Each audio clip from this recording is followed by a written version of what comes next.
এরকম চিটিংবাজদের মতো এবং পাড়ার রকে ছেলেদের মতন কথাবার্তা বলেন, তাহলে সেই বিজেপিকে মানুষ কোন অর্থে আনবে? শওকত মোল্লার মতো লোকরা তৃণমূল না করলে সরাসরি গুলি করে, গুলি গুলি। আবার বাংলা দখলের কথা ভাবেন, কত বড় নির্বুদ্ধিতা যে আপনারা করছেন।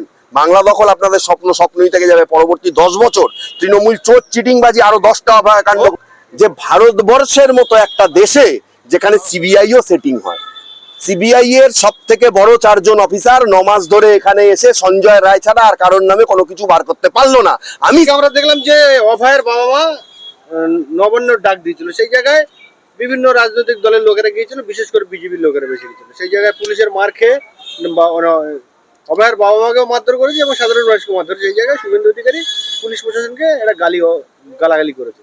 সেই নিয়ে আজকে দেখলাম যে প্রেস ক্লাবে পুলিশ প্রশাসনের যারা পুলিশের দায়িত্বে রয়েছে তাদের স্ত্রীরা এসে ক্ষোভ জানাচ্ছে। কি বলবেন এই প্রসঙ্গে? হ্যাঁ, তারা ক্ষোভ জানাবেন, তার কারণ হচ্ছে যে এটা একটা তারা মৌকা পেয়ে গেছেন। কিন্তু শুভেন্দু অধিকারী তিনি একজন বড় দলনেতা, বিরোধী দলনেতা।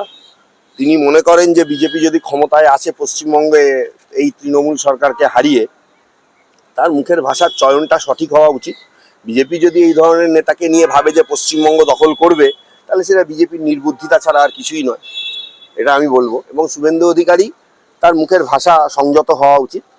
তিনিও যদি এরকম চিটিংবাজদের মতো এবং পাড়ার রকে ছেলেদের মতন কথাবার্তা বলেন, তাহলে সেই বিজেপিকে মানুষ কোন অর্থে আনবে সেটাও মানুষ চিন্তা করে দেখবে। আর তবে সব থেকে বড় ব্যাপার হচ্ছে যে ওনাদের ওয়াইফরা কন্ডোলেন্স জানাচ্ছেন, তাদের হাজবেন্ডের খারাপ লেগেছে বা এই লেগেছে, প্রেস ক্লাবে কি হয়েছে, I am not bother about that. তো আমি বলবো যে তারা এইটাও বলুন যে তাদের হাজবেন্ডরা সাধারণ মানুষকে যে লাঠিটা দিয়ে মারলো এবং যেভাবে সাধারণ মানুষকে এবং অভয়ের বাবা মাকে মারলো, তার জন্য তারা দুঃখ প্রকাশ করুন। সততাটা দুদিক থেকেই তারা রাখুক। তাদের জন্য যেমন দুঃখ প্রকাশ করছে যে তাদেরকে খারাপ বলা হয়েছে, ঠিক সেই রকমই সাধারণ মানুষকে কেন মারা হয়েছে সাধারণ মানুষ ওই জবাবটা চায় তাদের ওয়াইফদের কাছে এবং পুলিশ প্রশাসনের কাছে, মনোজ পন্থের কাছে। তারও তো কোনো সিদ্ধারা নেই, পরিষ্কার বোঝা যাচ্ছে, পরিষ্কার বোঝা যাচ্ছে যে তারও কোনো সিদ্ধারা নেই। যে বিনীত গোয়েলকে সিদ্ধারা উপহার দেওয়া হয়েছিল, এ তো সিদ্ধারা বিক্রি করে এখানে ঢুকেছে চটি চাটার জন্য, পরিষ্কার কথা। যার জন্য তো আজকে সিপির এই অবস্থা এবং তার মুখেই বকবকানি, বড় বড় কথা। সত্যিই তো কেস, মানে আমি অভয়ার এই এত বড় কেস, সেখানে তো একটা বড় সেটিং। কিন্তু আমি বলবো দুর্ভাগ্য, আমি অন্য দিক থেকে বলবো দুর্ভাগ্য, অত্যন্ত দুর্ভাগ্যজনক যে ভারতবর্ষের মতো একটা দেশে যেখানে সিবিআইও সেটিং হয়, সিবিআই এর সব থেকে বড় 4 জন অফিসার 9 মাস ধরে এখানে এসে সঞ্জয় রায় ছাড়া আর কারোর নামে কোনো কিছু বার করতে পারলো না। আমি সিবিআই আধিকারিককে বলতে চাই, দেশের স্বরাষ্ট্রমন্ত্রীকে বলতে চাই যে আপনি যত ব্যস্তই হন না কেন, আপনার উচিত ছিল অভয়ের বাবা মার সঙ্গে 1 মিনিট হলেও দেখা করা।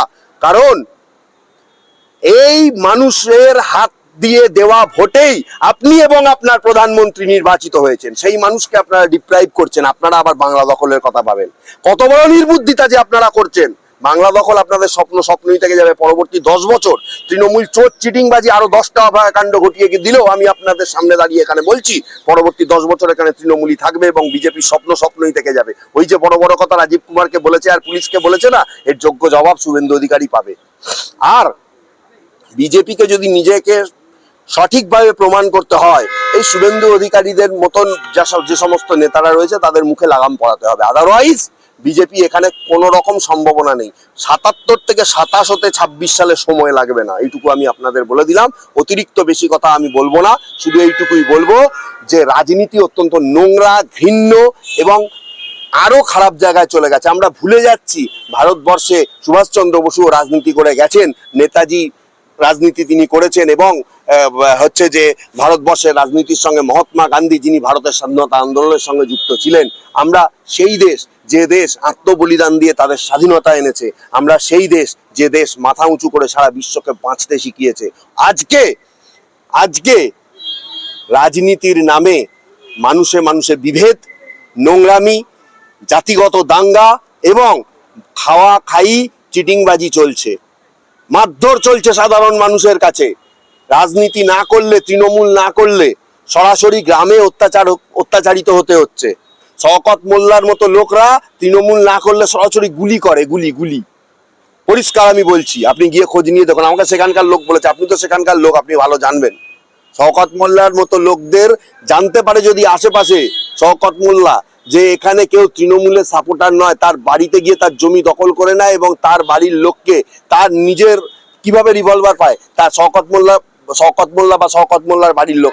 আমি জানতে চাই এবং আমার কথার সত্যতার প্রমাণ আমি দেবো, কারণ হচ্ছে যে আমার কাছে তার এভিডেন্স রয়েছে, সেখানকার লোক আমাকে বলেছেন, আমার কাছে তার ছবিও রয়েছে। উপযুক্ত সময় মামলা হবে এবং সে কিভাবে জেলে ঢোকে সেটা আপনারা দেখতে পাবেন। শুভেন্দু অধিকারী যদি পুলিশকে গালাগালি করে, পুলিশের সিপি কে সব থেকে বড় কর্তা, তো প্রশাসন তার বিরুদ্ধে ব্যবস্থা কেন নিচ্ছে না? না, প্রশাসন নেবে বলেছে, প্রশাসন নেবে, প্রশাসনের নেওয়া অবশ্যই উচিত। কিন্তু এটাও আপনি ভাবতে হবে যে একটা মানুষ কোন পরিস্থিতিতে, আজকে নয় সে গালাগালি করেছে, সাধারণ মানুষের জন্য প্রশাসন কি কাজ করে, যেখানে সাধারণ মানুষের কাজ করার জন্য প্রশাসনকে নিযুক্ত করা হয়েছে, সেখানে প্রশাসন তৃণমূলের নেতাদের হয়ে কাজ করতে গিয়ে আপনার আজকে জমি আপনি জানেন না? আপনি যে আমাকে প্রশ্নটা করছেন, আপনার পাশে গ্রামের জমি কিভাবে অন্য পার্টি করার জন্য, আপনাদের ওই আইএসএফ করার জন্য ভাঙড়ে কত লোকের জমি দখল হয়ে গেছে আপনি জানেন না? তাদের পুলিশে কত কমপ্লেন হয়েছে, হাইকোর্ট থেকে কি অর্ডার হয়েছে আপনি জানেন না? আপনারা সবই তো জানেন। সেখানে পুলিশ কি করেছে আমি জানতে চাই। এই সিপি সেখানে কি করেছে? তার সেই বড় বড় ভাষণ সেখানে কোথায় যায়?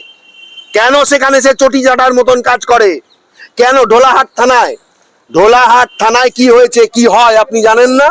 কিভাবে পুলিশ সেখানে সাধারণ মানুষের কাছ থেকে টাকা নেয় আপনি জানেন না? কই সেখানে এত তো কমপ্লেন হয় এসপির কাছে, ডিএসপির কাছে, মুখ্যমন্ত্রীর কাছে, কটা ব্যবস্থা হয়। আজকে পুলিশ বড় বড় কথা বলছে, ঠিক আছে উনি বলেছেন, আমি মনে করি এ ধরনের মুখের ভাষা বলা উচিত নয়, কিন্তু পুলিশেরও সংযত হওয়ার দরকার। যে কটা পুলিশ মেরেছে, কেন তারা সরাসরি চাকরি থেকে সাসপেন্ডেড হয়ে জেলে যাবে না? এবং যে সিপি কি ব্যবস্থা নেবে সেটা পরে, সিপির অধীনে যেহেতু পুরো পুলিশ, সিপি কেও সাসপেন্ডেড হয়ে জেলে যেতে হবে, অন্য সিপি আসবে, তারপর কি ব্যবস্থা হবে, না হলে মামলা হবে। মামলা অলরেডি হয়েছে, আরো পরবর্তীকালে মামলা হবে, কোর্টের বিচারাধীন বিষয়। এই বিষয়ে আমি আর বেশি কোনো বক্তব্য রাখতে চাই না। শেষ প্রশ্ন করবো আপনাকে, যে শুভেন্দু অধিকারী যে বাক্য বলেছে পুলিশকে, তাকে কোন রকম ভাবে সমর্থন করার যোগ্য না, সেটা আমরা করছি না। সেই সঙ্গে সঙ্গে আজকে দেখলাম প্রেস ক্লাবে পুলিশ প্রশাসনের ফ্যামিলিরা এসে হ্যাঁ, তারা খুব কষ্ট লেগেছে তাদের, তাহলে দুঃখ পেয়েছেন তারা। অনুব্রত মণ্ডল যখন পুলিশ প্রশাসনের হ্যাঁ, তখন তারা কোথায় গেছিলেন? অনুব্রত মণ্ডল যখন পুলিশকে তার মা বোন তুলে গালাগালি দিল, তখন পুলিশের কোনো গায়ে লাগেনি, তখন কোনো ব্যবস্থা নেওয়ার কথা মনে পড়েনি। তখন পুলিশ মন্ত্রী চুপ ছিলেন, কারণ পুলিশ মন্ত্রী মনে করেন তার নেতার মাথায় অক্সিজেন পৌঁছায় না, কম পৌঁছায়। তিনি বলেছিলেন, পুলিশ মন্ত্রীর নামটা ভুলে গেলে চলবে না, রাজ্যের মুখ্যমন্ত্রী মমতা বন্দ্যোপাধ্যায়। সুতরাং সবই কয়েনের এপিঠ আর ওপিঠ, সবই সমান। আজকে বলছে বিজেপি, এই বিজেপি ক্ষমতায় এলে এরাও পুলিশ প্রশাসনের সঙ্গে এই ব্যবহারটাই করবে। আর সব থেকে বড় ব্যাপার হচ্ছে, আপনাকে একটা কথা পরিষ্কার আমি বলে দিই, পুলিশ চিরকাল শাসক দলের হয়েই কথা বলেছে।